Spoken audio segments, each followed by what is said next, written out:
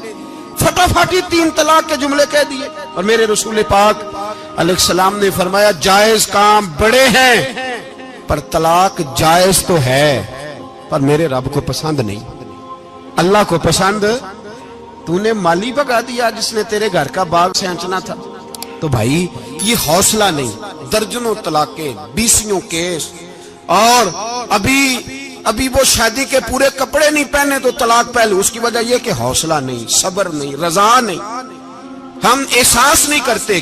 اگر تو یہ سمجھ جائے کہ بس اللہ نے جو میرے لیے بہتر سمجھا مجھے دے دیا، صحیح ہے میری آزمائش ہے، کیا ہے کچھ ہے جو اس نے بہتر سمجھا مجھے اس نے، پھر تو سکھی ہو جائے، تیرے لیے جینا آسان ہو جائے، پھر تو بہت ساری پریشانیوں سے آزمائشوں سے دور ہو جائے. میرے نبی پاک علیہ السلام نے ہمیں حوصلہ کرنے کا حکم دیا، دلیری. 2-3 سال شاید پچھلے سال یا اس سے پچھلے سال حج کے موقع پہ نا ہمارے پاکستان میں تو بڑے بڑے انوکھے واقعات ہوتے ہیں. سننے سے کیا میں کہتا ہوں وہ عبرت کے لیے ہوتے ہیں. جعلی ویزے لگوا دیے حج کے کسی ایجنٹ نے، اللہ کے مہمانوں کو بھی لوگ لوٹ لیتے ہیں. جعلی ویزے لگوا دیے. اور مزے کی بات یہ ہے کہ پاکستانی ایئرپورٹ سے گزر بھی گئے وہ ویزے والے، اور احرام باندھے لوگ جدے پہنچ گئے. 4 آدمی تھے، انہوں نے ویزا دیکھا تو کہا نقلی آپ کو واپس جانا پڑے گا. اگلی فلائٹ سے وہ لوگ واپس آئے. آپ مجھے بتائیے ان کی جب وہ چھوٹے چھوٹے کلپ آئے، میڈیا نے ان کی باتیں سنی تو ان کے آنسو نہیں تھمتے تھے. ایک آدمی احرام باندھ کے گیا ہے، معمولی سمجھتے ہیں آپ؟ میرے جیسا غریب آدمی کبھی اس نے ارادہ کیا اور مدینے جانے کا لیٹ ہو جائے تو کلیجہ پھٹنے کو آتا ہے. کچھ مجبوریاں پیروں میں آ جائے، نہ جا سکے تو پتہ نہیں کتنی توبہ کرنے کو دل کرتا ہے کہ کہیں غلطی تو نہیں ہو گئی، کوئی ایسی بات تو نہیں نکل گئی. یقین کریں طبیعت پریشان ہو جاتی، یار کوئی ایسا کام تو نہیں ہوگا جس کی وجہ سے یہ بات ہوئی. 4 آدمی لوٹ آئے، حالات خراب ہو گئے، لوگ رو رو کے قصے سناتے تھے. لیکن میرے رسول پاک علیہ السلام کا حوصلہ دیکھو. حضور کعبے کا بھی کعبہ، حضور مالک، حرم کے مالک مطلق، جن کے صدقے اللہ نے کعبہ کو بیت اللہ بنایا. حاجیو آؤ شہنشاہ کا روضہ دیکھو، کعبہ تو دیکھ چکے اب کعبے کا بھی کعبہ دیکھو. حضور 1400 صحابہ کو لے کے گئے عمرہ کرنے. مقام حدیبیہ پر پہنچے تو کافروں نے روک لیا، ہم عمرہ نہیں کرتے. تو اور میں خادم اور جو وارث و مالک ہیں 1400 صحابہ ہم نہیں عمرہ کرنے دیتے، واپس جائیے. صلح لکھی جا رہی ہے. صلح کی شرطیں کیا ہیں؟ مکے سے کوئی آدمی غلطی سے بھی مدینے چلا گیا، مکے کا آدمی، تو مسلمان اگر ان کے ظلم سے تنگ آ کے، مکی مسلمان کافروں کے ظلم سے تنگ آ کے مدینے چلا گیا تو مدینے والے واپس کریں گے. اور اگر مدینے سے کوئی شخص غلطی سے بھی مکے چلا گیا تو مکے والے واپس نہیں کریں گے. اتنی سخت شرائط. حضرت عمر غصے سے کانپنے لگے, صحابہ پریشان ہیں, پر میرے رسول پاک نے صبر دکھایا, حوصلہ, تدبر. یہ تدبیر ہے, صبر ایک بہترین تدبیر ہے, اگر کوئی اپنائے تو بہترین طریقہ ہے. حضور نے فرمایا ہمیں منظور ہے, صلح کرو. اور اتنا سخت حکم ہے, کہنے لگے 1400 احرام والے واپس جائیں, بعد میں آنا, اس وقت نہیں عمرہ کرنے دیں گے. میرے نبی پاک علیہ السلام, مجھے بتاؤ, مجھے اور آپ کو دکھ ہوتا ہے تیاری ہو تو پروگرام رہ جائے, تو اگر احرام باندھا ہو اور اللہ کے رسول نے بندھوایا ہو تو حضور واپس لوٹنے لگے تو کتنی تکلیف کی بات ہے. حضور نے فرمایا چلو آئندہ آئیں گے. معاہدہ لکھا جا رہا ہے, حضرت علی معاہدہ لکھ رہے ہیں. لکھو محمد الرسول اللہ صلی اللہ علیہ محمد الرسول اللہ صلی اللہ علیہ وسلم اور قریش مکہ کے بیچ معاہدہ. یہ تحریر لکھی جا رہی تھی تو ابو سفیان بول پڑا, کہنے لگا جی ہم محمد الرسول اللہ نہیں لکھنے دیں گے معاذ اللہ, یہی تو ہمارا جھگڑا ہے. اگر آپ کو رسول اللہ مان لیا تو پیچھے رہ کیا گیا, محمد ابن عبداللہ لکھے. حضور نے حضرت علی سے فرمایا رسول اللہ کاٹ کے محمد ابن عبداللہ لکھو. حضرت علی لکھ رہے تھے, محمد رسول اللہ لکھا تھا, فرمایا رسول اللہ کاٹ کے محمد ابن عبداللہ لکھو. تو حضرت علی کہنے لگے حضور مجھے یہ لفظ کاٹنا نہیں آتا, حضور مجھے یہ لفظ کاٹنا. کسی صحابی نے اعتراض نہیں کیا کہ لکھنا آتا تھا, کہا مجھے کاٹنا. حضور نے دوبارہ کہا علی کاٹ دو. کہا یا رسول اللہ مجھے یہ لفظ کاٹنا نہیں آتا. میرے حبیب نے تیسری دفعہ کہا علی کاٹو. تو شیر خدا نے قلم چھوڑا, ہاتھ باندھے اور کھڑے ہو کہنے لگے محبوبہ مجھے تیرے قصیدے لکھنے آتے ہیں, کاٹنے کوئی نہیں آتے. میں مجبور ہوں, مجھ سے نہیں ہوتا. کوشش کرتا ہوں, نہ قلم اٹھتا ہے نہ ہاتھ چلتا ہے. میرے حبیب پاک نے قلم پکڑا اور لفظ رسول اللہ خود کاٹ کے محمد ابن عبداللہ کرایا. بھائی وقت گزر گیا, صلح ہو گئی. یہ تدبر, یہ حوصلہ, یہ تدبیر میرے نبی نے فرمائی. اب تو 1400 کو مکے نے نہ داخل ہونے دیا, لیکن 1 سال ہی گزرا, تھوڑا ہی وقت گزرا, میرے رسول پاک 10,000 کو لے کے مکے میں داخل ہو گئے. 10,000. اس نے فائدہ دیا. حکمت کیا تھی, تدبر کیا تھا. قریش روز لڑائی کرنے آ جاتے تھے, تبلیغ ہی نہیں کرنے دیتے تھے. ان سے صلح ہو گئی تو نبی پاک نے کیسر کو خط لکھا, کیسر روم کو, ہرکل کو. دور دراز تبلیغ پھیل گئی, مسلمان 100,000 سے زیادہ ہو گئے. ان کی طرف سے اب وہ لڑائی بند ہو گئی. میرے حبیب پاک علیہ السلام کے حوصلے نے کمال دکھایا, اس تدبیر نے فائدہ دیا امت مسلمہ کو. 10,000 کا لشکر لے کے حضور کعبے میں داخل ہوئے. کل جو ابو سفیان کہتے تھے نا محمد رسول اللہ لکھنے نہیں دوں گا, آج وہ خود کہہ رہے تھے اشہد ان لا الہ الا اللہ واشہد ان محمد رسول اللہ صلی اللہ علیہ. کل جو کہہ رہے تھے کہ میں یہ لفظ نہیں لکھنے دوں گا, آج ابو سفیان کی حویلی میں لاکھوں لوگ, ہزاروں لوگ بیٹھے تھے اور سارے کہہ رہے تھے محمد الرسول اللہ محمد الرسول اللہ محمد الرسول اللہ صلی اللہ علیہ وسلم. میرے محبوب کی تدبر نے, فقاہت نے, اور پھر کمال ہوا. 1400 کہاں اور 1,44,000 کہاں. 1400 کہاں اور 1,44,000. 1400 کو نہیں جانے دیا عمرہ کرنے. میرے رسول پاک 1,44,000 کو لے کے حج کرنے چلے گئے. حضور نے حج کیا, ہر طرف لبیک لبیک کی صدائیں بلند ہوئی. یہ میرے نبی پاک کا تدبر ہے, حوصلہ ہے. اگر وقتی طور پہ حوصلہ کر جاؤ گے, دلیری کر جاؤ گے, آنے والا وقت آسان ہو جائے. حوصلہ نہیں, صبر نہیں, سکون نہیں. 2-4 باتیں, یہاں تک کہ لوگ ابا جی کی بات برداشت نہیں کرتے, ایسے جملے کہہ دیتے ہیں جو دوبارہ پلٹ کے نہیں آتے. ماں کو لفظ نہیں بولتے, باپ کی روح تک چھلنی کر دیتے ہیں وہ جملے. لیکن لوگ اس وقت حوصلہ کرنے, اور ہم پنجابی لوگوں نے تو گنجائش ہی بڑی دے دی ہے. کہتے ہیں بچہ ہے جے, ایک ہی ہے, ایک میں حوصلہ کرے کی ہے ماشاءاللہ. تو اگر جوان ہو گیا تو کہتے ہیں گرم خون ہے, مکہ کم. اگر بوڑھا ہو گیا تو کہتے ہیں بوڑھوں میں حوصلہ نہیں ہوتا, نہ بچے میں نہ تو کس میں حوصلہ ہوگا؟ بولے کسی میں بھی نہیں. چھٹی سب کو فتویٰ مل گیا نا, یہ بچہ ہے جی, ابھی یہ تو بچہ ہے, آپ تو سیانے بیانے ہیں, یہ بچہ ہے. کمال ہو گئی ہے بھائی, کیا مطلب ہے بچہ ہے؟ بچے کو سارا پتہ ہے, ہر چیز اسے آتی ہے, حوصلہ کرنا ہی نہیں آتا. اور پھر کہہ دیا وہ تو گرم خون ہے. وہ کیا بات کرتے ہو, گرم خون؟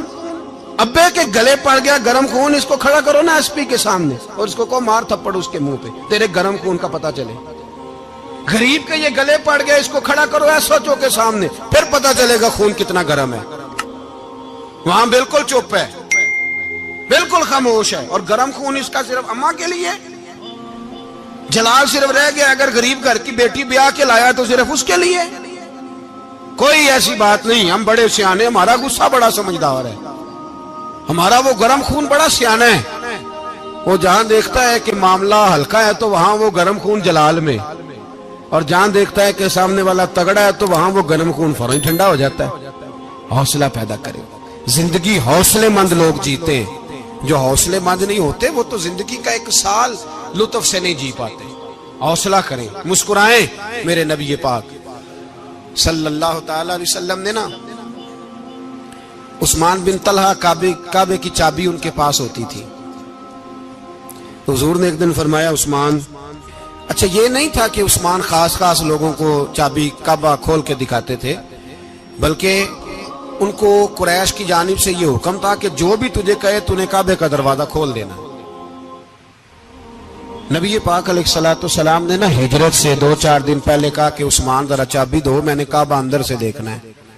بڑے ٹھنڈے دل سے ذرا سننا, ادھر دیکھو میری طرف, ادھر دیکھیے گا ذرا میرے بھائی. میں نے ایک بندے سے کہا یار پانی کی بوتل دینا دکاندار سے. ایک ہے, اس نے کہہ دیا نہیں میرے پاس. اس بات کا کوئی غصہ بولیے, اور اگر وہ کہے سارے زمانے کو ملے گی آپ کو نہیں دینی, پھر بولے میرا خیال ہے چپ کر کے ہنس کے آ جائیں گے, سوال ہی نہیں پیدا ہوتا. ہم کہیں گے مجھے نہیں نہ دینی, تو نے تو دکان اٹھا یہاں سے, بند کر اسے. کیا مطلب ہے سب کو دینی ہے تجھے نہیں دینی, کیا معنی ہے اس کا؟ لے کے جاؤں گا, جھگڑا ہوگا, بحث کریں گے. عثمان بن طلحہ سے حضور نے فرمایا دروازہ کھولو, کعبہ دیکھنا ہے. عثمان کہنے لگا میں ساری دنیا کو دکھاؤں گا, آپ کو نہیں دکھاؤں گا. کتنی سخت بات ہے, پر قربان جائیں رسول اللہ کے حوصلے پہ صلی اللہ علیہ. عثمان کہتے ہیں میں نے یہ بات کی تو نبی پاک مسکرانے لگے, اور میں اچھا نہیں دینی. تو حضور نے نا مسکرا کے اور میری کمر پہ تھپکی دی, فرمایا اچھا یاد رکھنا یہ چابی میں تجھ سے لے لوں گا, اور جس کو میرا دل کرے گا میں اس کو دوں گا. عثمان کہتے ہیں روز رات کو نبی پاک کے یہ جملے میرے کانوں میں گونجتے تھے کہ حضور نے فرمایا. کہتے ہیں جس دن پتہ چلا نا نبی پاک 10,000 کا لشکر لے کے آ رہے ہیں, تو ابو سفیان میٹنگیں کر رہے تھے, مکے کے سارے سردار تیاری کر رہے تھے, اور میرے کانوں میں ایک ہی لفظ تھا کہ حضور نے فرمایا میں چابی لے لوں گا, پھر جس کو میں چاہوں گا اسے دوں گا. عثمان کہتے ہیں حد ہو گئی, وقت گزر گیا, حضور آ گئے, طواف فرمایا, اور طواف کے بعد میرے نبی پاک علیہ السلام نے فرمایا بلاؤ نا ذرا عثمان کو. عثمان کہتے ہیں میں چابی لے کے آیا تو دوسرا جملہ کوئی نہیں. ساڑھے نا کوئی بندہ مشورہ دے وہ نہ منیے, تے جے کام مونجو ہو جائے نا, جن جو نے مشورہ دیتا سی وہ نال ہی غوث پاک بن جاندہ ہے. تینوں آکھیا سی نا فوراً ہی داتا علی اجمیری ہو جاندہ ہے. وہ کہندے تینوں پتہ نہیں میں کٹا ولی اللہ, تینوں میں آکھیا سی میں نہ کر, اور بندہ پریشان ہوتا ہے, کام الٹ ہو گیا, اور لاگوں آکھی جاندہ ویکھو جی میں تو انہوں پہلوں ہی آکھیا سی. جی عجیب بات ہے, شیخ چلی کی طرح پیچھے پڑ جائے گا, میں نے تو پہلے ہی کہا تھا. او بس کر یار, اب تو خواجہ معین الدین اجمیری ہو گیا, بس کرو. مشورہ ہی ہوتا ہے, کسی کا مل جاتا ہے اور کسی کا نہیں لیا جاتا. فوری طور پہ بندہ اٹھ کے نہ تو ولایت کی 4تھی سیڑھی پہ چڑھ جائے گا, کہے گا میں تو اب دالے وقت ہوں, میں کتب دورہ ہوں, میں نے تجھے کہا نہیں تھا. اب بس کر یار, کئی دفعہ مشورے صحیح ہوتے ہیں, کئی دفعہ صحیح. بولیے نبی پاک صلی اللہ علیہ وسلم کی احد کے دن خواہش یہ تھی کہ اندر رہ کے لڑنا ہے. جوان صحابہ نے کہا باہر جا کے لڑائی کرنی ہے, حضور نے باہر جا کے جنگ کی. بظاہر مسلمانوں کو شکست ہوئی. حضور نے ایک دفعہ نہیں کہا کہ میں نے تمہیں کہا نہیں تھا اندر رہنا ہے, بس ہو گیا جو ہو گیا. اب اس میں فٹافٹ اگلے کو حوصلہ دو، کوئی عرض نہیں یار. نبی پاک سب بولیے صلی اللہ علیہ وسلم، میرے حبیب پاک علیہ الصلوۃ والسلام نے نا کہا عثمان کو بلاؤ. عثمان آئے تو عثمان کہتے میں نے چابی دی تو میں تیار تھا، میں تیار تھا کہ اب میری بات ہوگی اور رسوائی ہوگی. لیکن کہتے ہیں قربان جائیں مصطفیٰ نے تو یہ جملہ بھی نہیں کہا کہ میں نے تجھے کہا نہیں تھا، یہ بھی نہیں کہا. حضور نے چابی لی، کعبے کے بت صاف کیے، نماز پڑھی، واپس آئے. فرمایا عثمان میرا وعدہ تھا تیرے ساتھ کہ جس کو میں چاہوں گا چابی دوں گا، یہ لو چابی میں تجھے دینا چاہتا ہوں، لے لو رکھ لو. عثمان کہتے ہیں وہ چابی نہیں میرے طرف آ رہی تھی، میری طرف ایمان آ رہا تھا. وہ چابی نہیں آ رہی، ایمان آ رہا تھا میری جانب. کہتے ہیں میرے ہاتھوں میں چابی آئی اور میری زبان پہ کلمہ توحید جاری ہو گیا. بھائی تدبر، حوصلہ، صبر، رضا، ہمیں تو ٹائم بھی نہیں گزارنا ہوتا. گھر کا ماحول، گھر کے اندر رہ کے لوگ دکھی ہیں، اس لیے کہ ہماری طبیعتوں میں حوصلہ نہیں، ایک منٹ کے لیے نہیں، ایک سیکنڈ کے لیے بھی ہم یہ برداشت نہیں کرتے کہ چلو تھوڑا انتظار کریں، وقت کو دیکھیں، موقع کو دیکھیں. میرے نبی پاک علیہ الصلوۃ والسلام پہ اتنی مصیبتیں آئیں کہ پہاڑ پہ آتی تو وہ ریزہ ریزہ ہو جاتے، لیکن کسی مقام پر بھی حضور علیہ الصلوۃ والسلام شکوہ کرتے نظر نہیں آتے. ہم غریبی کا رونا روتے ہیں، ہر چوتھا آدمی کہتا ہے بڑا غریب ہوں، لیکن میرے نبی پاک علیہ الصلوۃ والسلام نے چوتھے دن کھجور کھائی، سرکہ کھایا ہے اور موٹے بان کی چارپائی پہ آرام کیا. حضرت عمر نے کہا حضور کتنی تکلیف ہے؟ فرمایا عمر کوئی تکلیف نہیں، تھوڑا سا تو وقت ہے، جنت میں جائیں گے، ساری نعمتیں اللہ نے ہمارے لیے تیار کی ہوئی ہے. راضی بالرضا، راضی بالرضا، کوئی کسی قسم کا مسئلہ نہیں. ہمیں آزمائشیں آتی ہیں، تکلیفیں آتی ہیں، بیماریاں آتی ہیں، لوگ چھوٹی چھوٹی بات پر پریشان ہو جاتے ہیں، ذرا ذرا سی بات پر شکوہ کرتے ہیں. میرے رسول پاک علیہ السلام نے فرمایا جب میرا رب کسی کو بیمار کرتا ہے تو 2 فرشتوں کو بھیجتا ہے، جاؤ میرے بندے کی تیمارداری کر کے آؤ. اللہ اکبر، خود رب بھیجتا ہے، جاؤ میرے بندے کی. تو مجھے بتائیے جب اللہ بھیجے تو پھر تندرست خوش نصیب ہوا کہ بیمار؟ جی تندرست پھر خوش نصیب کون ہوا؟ میرے نبی پاک صلی اللہ علیہ وسلم نے فرمایا رب 2 فرشتے بھیجتا ہے، فرماتا ہے پتہ کر کے آؤ میرے بندے کا اس کا کیا حال ہے، حالانکہ اللہ سارا ہی جانتا ہے. فرشتے آتے ہیں، واپس جاتے ہیں، رب کریم پوچھتے ہیں بتاؤ میرا بندہ کیا کہتا تھا؟ اللہ تجھے سارا ہی پتہ ہے، پر ہم سے پوچھتے تو بتا دیتے ہیں. وہ یہ کہتا تھا کہ میں اپنی رب کی رضا پہ بڑا ہی راضی ہوں. وہ تیری حمد کر رہا تھا، تیری تعریف کر رہا تھا، تیرا شکر کر رہا تھا، تیرے لیے کلمات حمد بیان کر رہا تھا. تو میرے نبی پاک علیہ السلام فرماتے ہیں، اللہ فرشتوں سے فرماتا ہے سنو پھر اگر میں اپنے بندے کو اس بیماری میں شفا دوں گا تو اس تندرستی سے زیادہ اچھی تندرستی دوں گا جو پہلے اسے عطا کی ہوئی تھی، پہلے سے اچھی صحت دوں گا. اور اگر اسے اس بیماری میں موت دوں گا تو پھر مرتے ہی اس کے لیے میں جنت کا فیصلہ فرما دوں گا. بھائی جب تو راضی بالرضا رہتا ہے، راضی بالرضا، بڑی سادی سی بات ہے بھائی.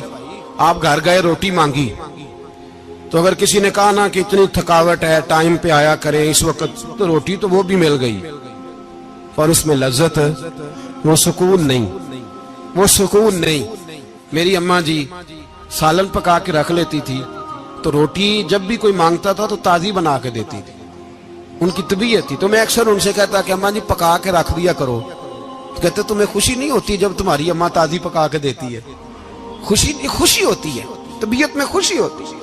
ان کا مزاج تھا، ذوق تھا، تو ہم سمجھتے تھے یار یہ بڑی سعادت کی بات. تو آپ گھر گئے رات کو تو گھر والوں سے کہا روٹی، تو فوراً اٹھے، فوراً. اور انہوں نے کھانا تازہ بنایا اور ساتھ یہ بھی کہا باہر سے نہ کھایا کرے، بندہ بیمار ہو جاتا ہے. کتنی ٹھنڈک پہنچتی ہے آدمی کے دل کو، سکون ملتا. تو بھائی بیماری تو آپ نے کاٹ لی، لیکن ساتھ کہو ہو بڑا بیمار ہوں، میں نے تو اتنے گناہ بھی نہیں کیے، ظلم بھی نہیں کیا، کسی کو کچھ بھی. اب بیماری تب بھی کٹ گئی، پر بڑی آزمائش.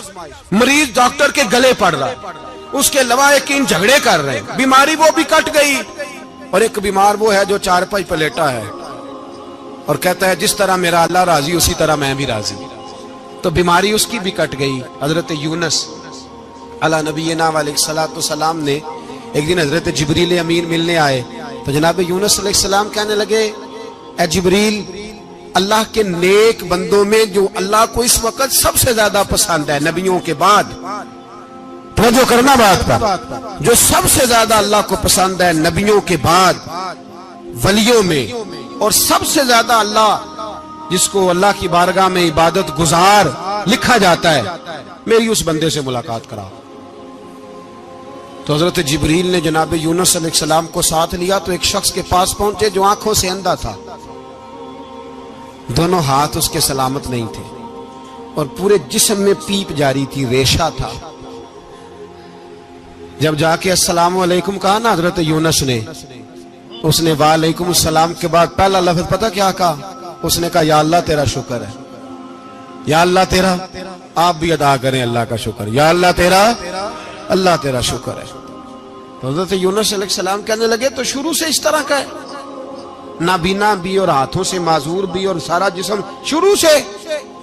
تو بڑے ہی خوبصورت لفظ اس بیمار نے کہے، کہنے لگے نہیں حضور میں بالکل ٹھیک ٹھاک تھا، جب تک میرے رب نے چاہا کہ یہ دنیا کو دیکھے تو تب تک اس نے مجھے آنکھیں دیں، اور جب اس نے چاہا کہ اب اس کا دیکھنا بہتر نہیں تو اس نے واپس لے لی۔ تو یا اللہ تیرا شکر ہے، اللہ تیرا شکر ہے۔ پھر کہا جب تک اس نے چاہا کہ میرے ہاتھ رہے تب تک رہے، جب اس نے چاہا کہ میرے لیے بہتر نہیں تو اس نے لے لیے، تو یا اللہ تیرا شکر ہے۔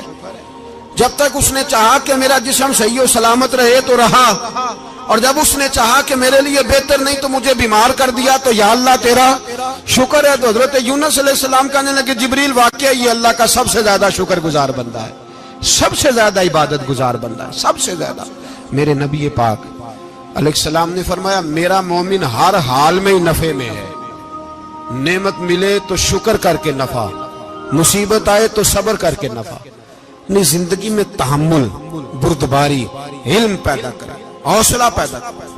ہر آنے جانے والے شخص کے مزاج کے مطابق اسے نہ ملے، اپنا مزاج صحیح رکھے، اپنی طبیعت کے مطابق اپنے ماحول کو برقرار رکھے۔ علم کے ساتھ گزارا کرو گے تو رشتہ داروں سے بھی بنی رہے گی، دوستوں سے بھی بنی رہے گی، ہر ایک سے تعلق رہے گا۔ اور اگر آپ کے اندر یہ حوصلہ نہیں تو پھر سارے معاملات پریشانی کا شکار ہو جائیں گے۔ یہ تو آج کا مضمون تھا۔ ہمیں نا لوگ مشورہ دیتے ہیں، کہتے ہیں پیر صاحب درویشوں کو سیاست کی بات نہیں کرنی چاہیے، دیتے ہیں نا مشورہ لوگ، جی تھوڑا تھوڑا بول دیں، تھوڑا تھوڑا دیتے ہیں نا۔ اگرچہ ہم ان کی بات نہیں مانتے، اس لیے کہ اقبال نے کہا تھا جدا ہو دین سیاست سے تو رہ جاتی ہے چنگیزی، جدا ہو دین سیاست سے تو، اور پہلا فکرہ یہ ہے کہ جلال بادشاہی ہو یا جمہوری تماشا ہو، جدا ہو دین سیاست سے تو رہ جاتی ہے۔ اس نے کہا جب سیاست اور دین علیحدہ علیحدہ ہوتے ہیں تو چنگیز خان اور ہلاکو خان پیدا ہوتے ہیں۔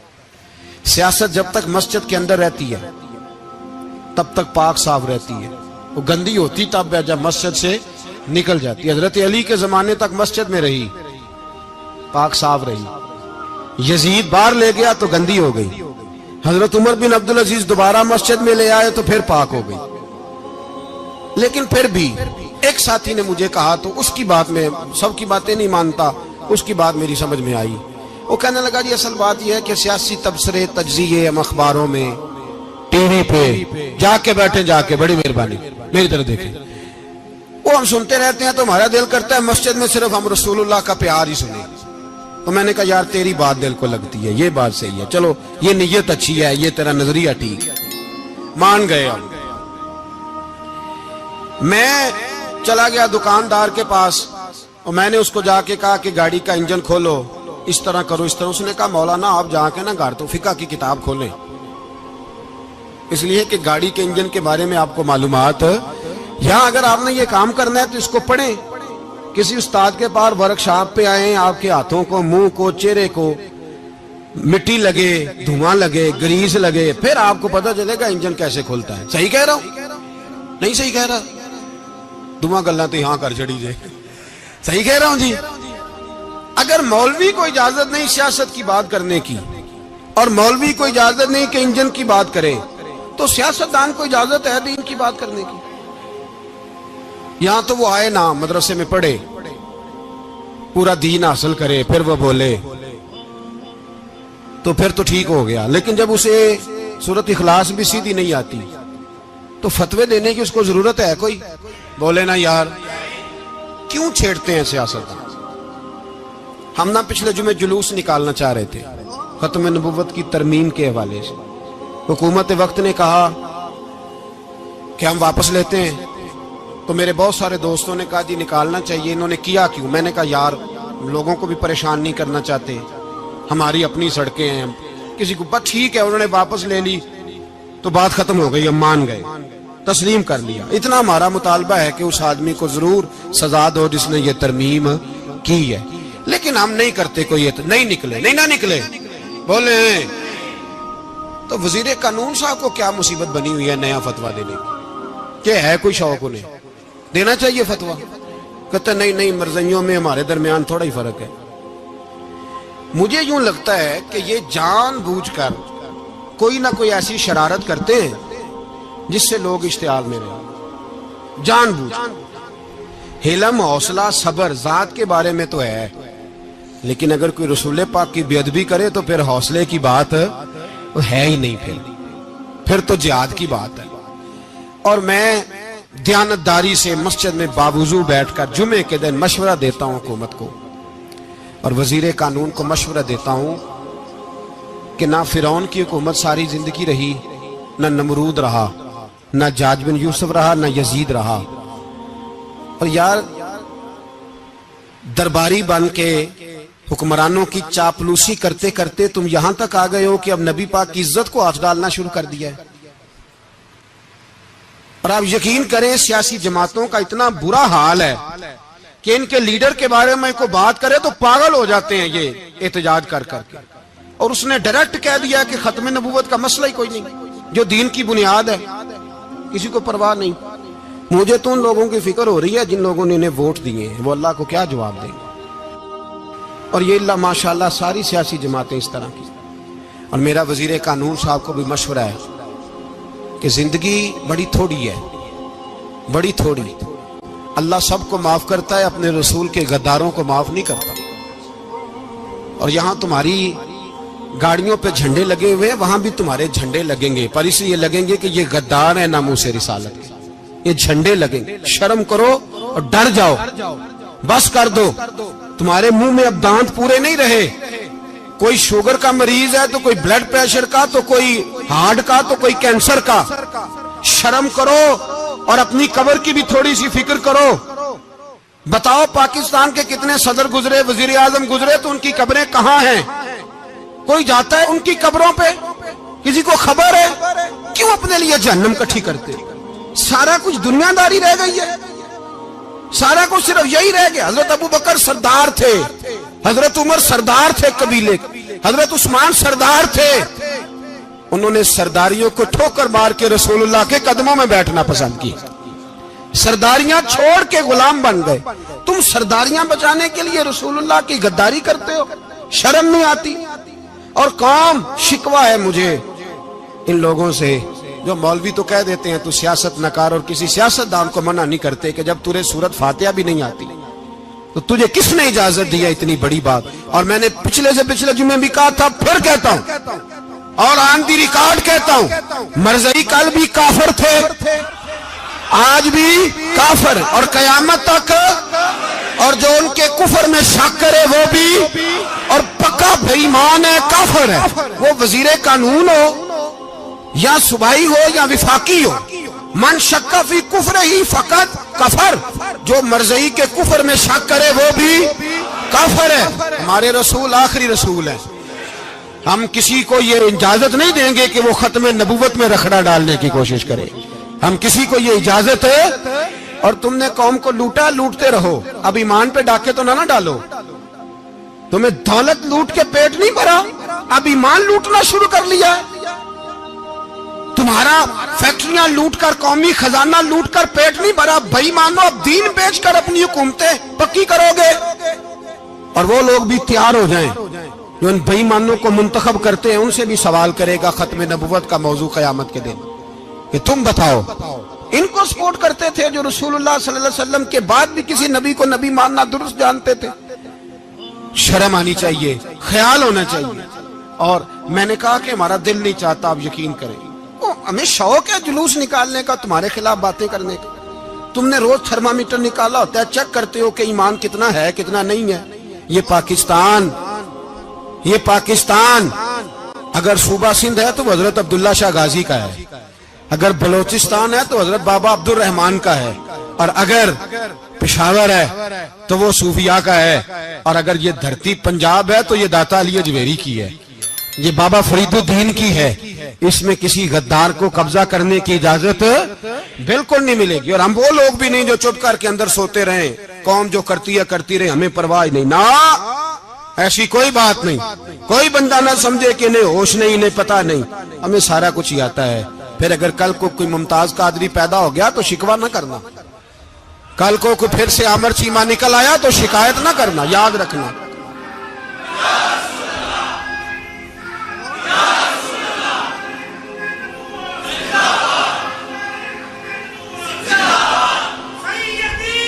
تو میرے بھائی کھول کے بولے یا نبی رسول کے صلی اللہ علیہ وسلم۔ تو یہ مشورہ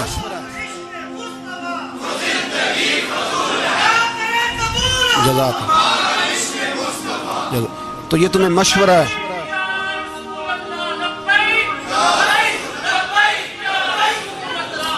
میری بات سنی، یاد رکھے، یہ لوگ بعد میں پچھتاتے ہیں، پھر مناظرے کراتے پھرتے ہیں، اس نے صحیح کیا کہ غلط کیا، پھر انہیں ہوش آتی ہے بعد میں، پھر ان کے حواری نکل کے میدانوں میں دلیلیں دیتے ہیں۔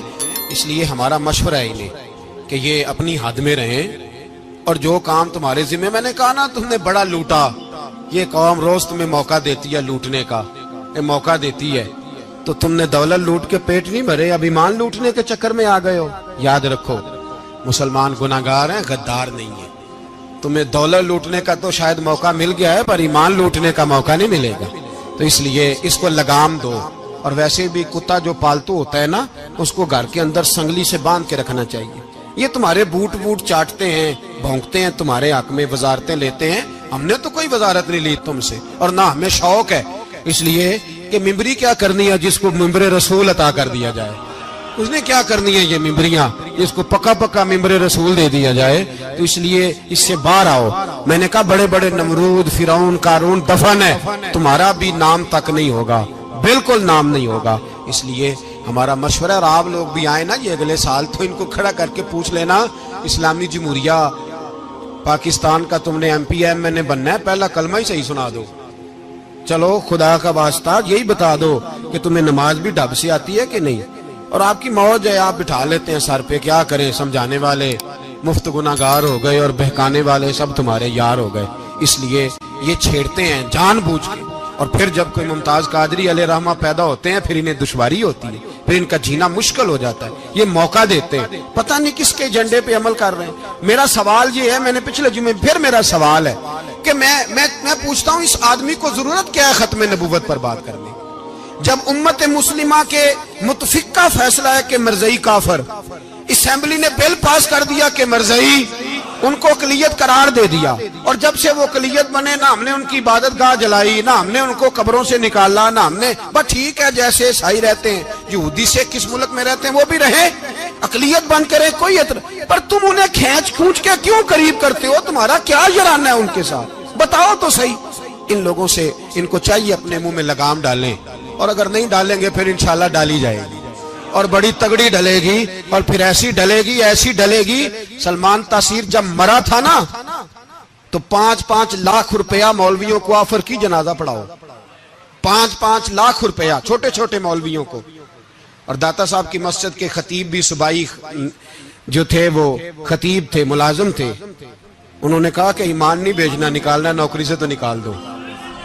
اور بادشاہی مسجد کا مولوی جس کا پتہ ہی نہیں چلتا، کبھی کدھر چلا جاتا ہے کبھی کدھر، یہاں تو وہ بھی کھڑا ہو گیا، اس نے کہا نا ایمان نہیں بیچنا۔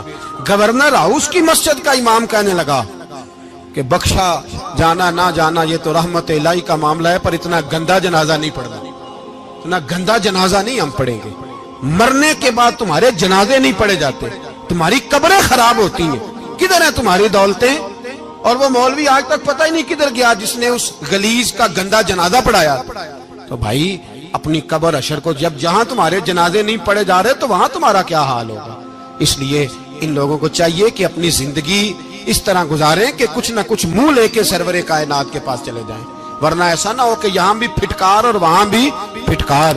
اس لیے ہمارا مطالبہ ہے حکومت سے کہ شرم کرو اور ایسے بےایمانوں کو کالے ناگ جو تم نے بھرتی کیے ہوئے ان کو نکالو، اور اگر تعریفیں کروانی ہو تلوے چٹوانے ہو تو اندر کمروں میں ان سے چٹوا لیا کرو. ان سے کہو کہ یہاں ہماری نوکری کرو، باہر نکل کے رسول اللہ صلی اللہ علیہ وسلم کے دین کے بارے میں گفتگو نہ کرو.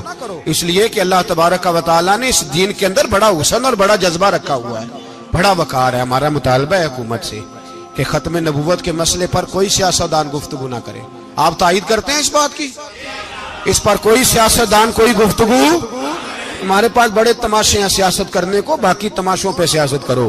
یہ رسول اللہ کی ناموس کا معاملہ ہے، یہ چھیڑنے کی تمہیں اجازت ہو؟